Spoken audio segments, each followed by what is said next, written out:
Are y'all ready for the slam? Say yeah. Yeah. Your first poet tonight, y'all, from McKinney High School. Give it up for Mr. Austin Chetwood, y'all. Give it up for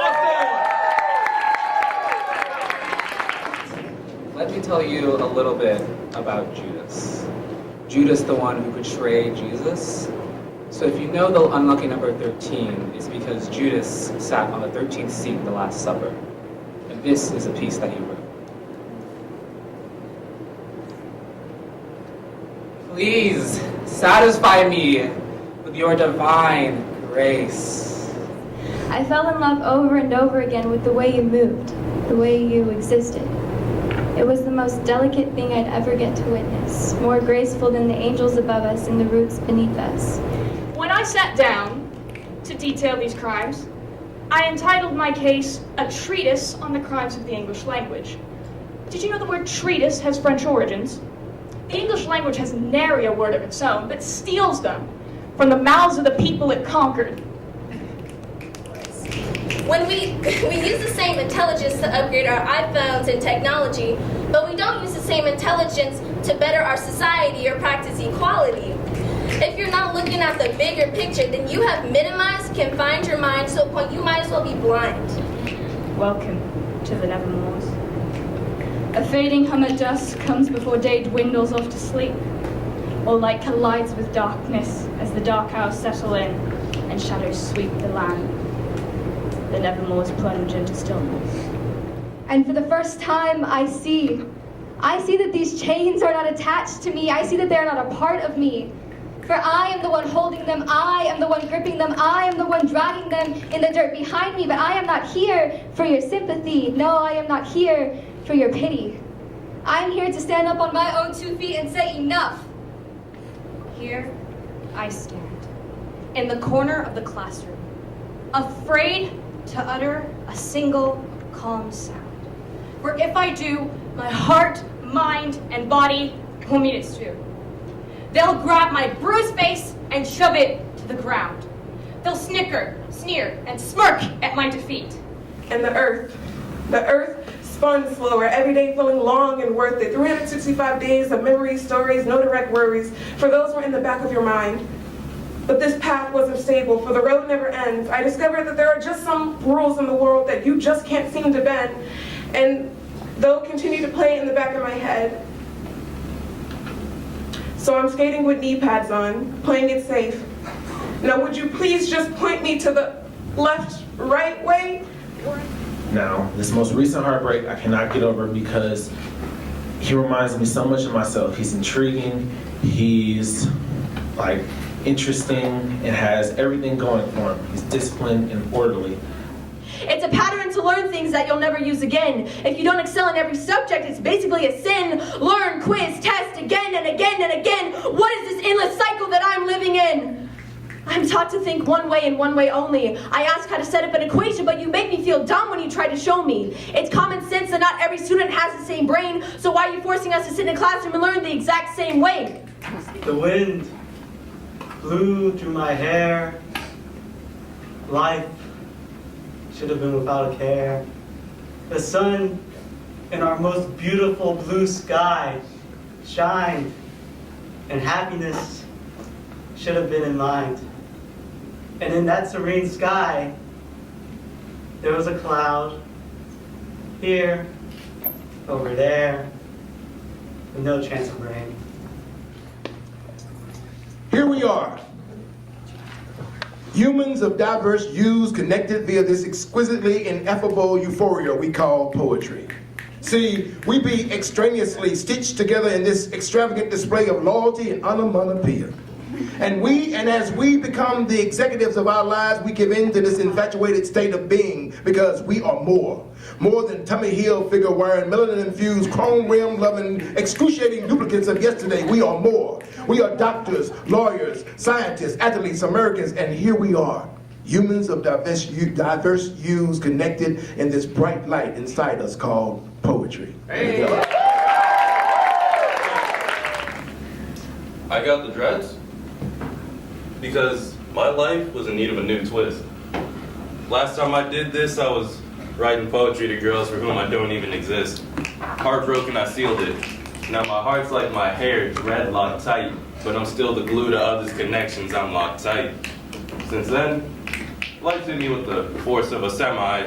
See, I feel like a Mini Cooper facing a train head on. The Reaper, with his sight, watches from out of sight as I try to keep my head on. Music Hades in my mind, and I think, how do these inner demons compare to those on the outside? Second-hand accounts of this underworld on our side, tales of sex, money, murder, drugs, greed, envy, lust, and any other deadly sin you would think to put. Welcome to paradise, where all your worries are purged by vain luxuries, your fears assuaged by lies for comforting, fake company, allies quick to flip on a dime for easy currency. Currently, I'm dying to cut them off at this dead end. How far would you go to help a friend?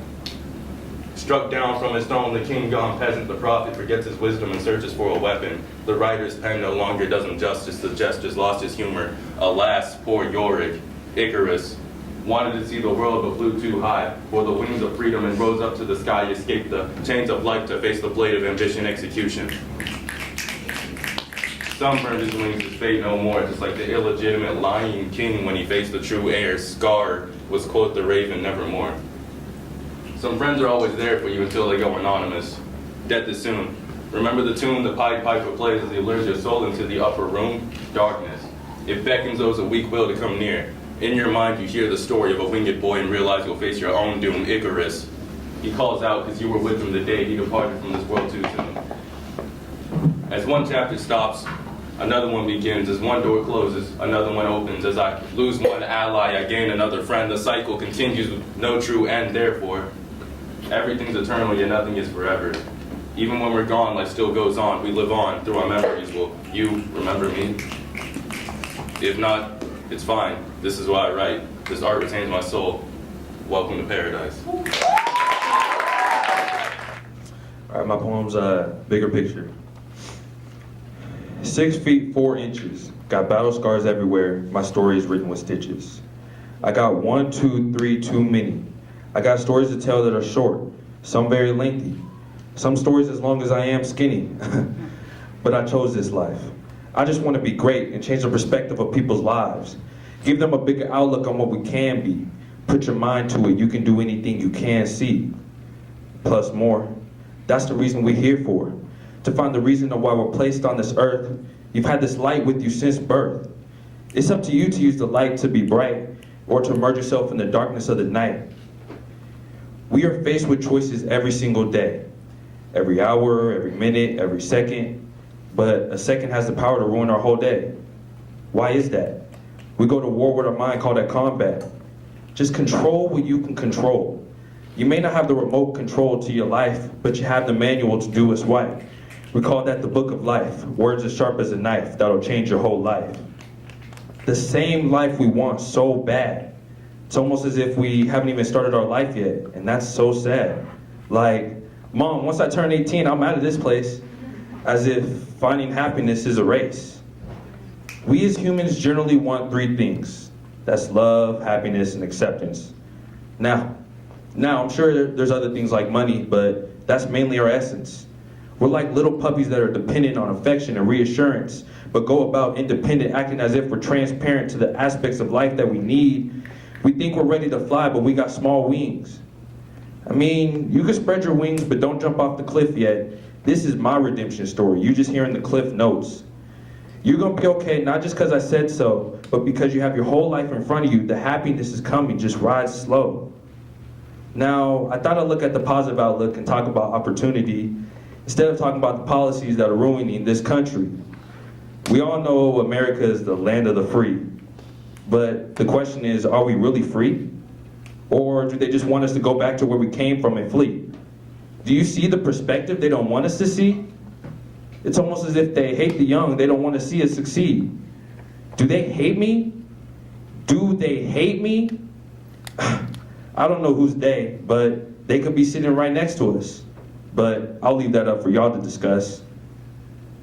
I don't know what's going on with us as individuals, but I do know at the same time. But the last thing we have is time. So why are we wasting time hating each other when we could be supporting one another like sister and brother? My intuition is telling me there'll be better days. We just got to stick to God's plan. That's all I got to say.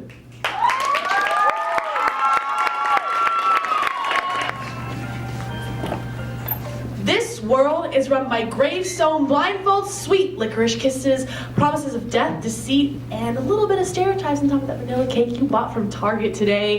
Hear that little boys will be boys and play with their toys and will only hurt you if they like you mantra. Pink ponies, daffodils, and hairline fractures on that glass box around that life so small, many M&Ms. They can't compare. And you know they can't compare because they're so small that your life doesn't matter. Okay? Listen to me as I tell you the story of my life, how he wrote that auto-dictation song for you, where you don't get a choice in your words and your matters in your life because sexual assault survivors aren't real victims. Haha. Cool. Don't dress provocatively. Don't make him think you want it. Don't make him think he wants it because he can't control himself when no means no, but no means keep insisting. No means no, but no means do it while you're sleeping. No means no, but no means yes. And oh my God, no meant yes when he looked at that itty bitty mini skirt she wore that day that I didn't wear to sleep. I wore shorts to bed and I was 11. I was 11 years old, happy middle schooler, happy baby, little girl. Sweetie, honey, you've got such a big life coming, but you're gonna get molested. Okay, it's fine, it's your life, you're decided. Because don't fight back. You're not gonna get what you want out of this life because your path is decided. I am like shredded paper, glass flowers, broken streamers. And this isn't even how my life was supposed to go, you know? I want to be a doctor, I want to be a psychiatrist, I want to marry somebody one day, I want to hold your hand and smell like flowers. But I'm gonna get nightmares for 7 straight years and feel bugs in my skin and try to rip them out with blades because you have no idea what I'm gonna suffer through and you have no idea what these girls or boys are gonna do with the rest of their lives because all they feel is your fingertips, fingerprints, finger, don't touch me. I am a flower made only of thorns meant to prick and fight back the fear of repetition because I don't want it to happen anymore. I was 11 and fate decided that I deserved more than I was ready for and you can't grasp that feeling. I can't breathe anymore in my own space, in my own time, in my own life. It is yours now, isn't it? Good luck with that. Every 7 years my cells are renewed. I am 18, 11 was when it happened. I am 11, I am 18, I am 11, I am 18, I am 11, I am 18, and it's 7 years difference, and guess who's got new cells? You've never touched me before, sweetie. I am new, and I am blooming without the help of you.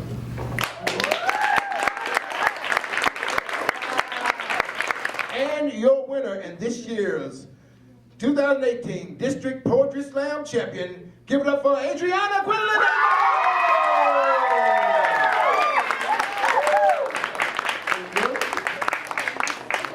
I wasn't expecting it. I was in the poetry slam last year and I got 3rd. And so I was like, I'll range draw that again. But this poem in itself was a lot more like feelsy. It was more personal and it was an actual event. So when I got 1st, it was more like a somebody heard me kind of thing. And when people hear you, it's a little more exciting than anything else. So I kind of feel excited, but a little bit like anxious. Like I told my story to a bunch of strangers and they heard it and they liked it.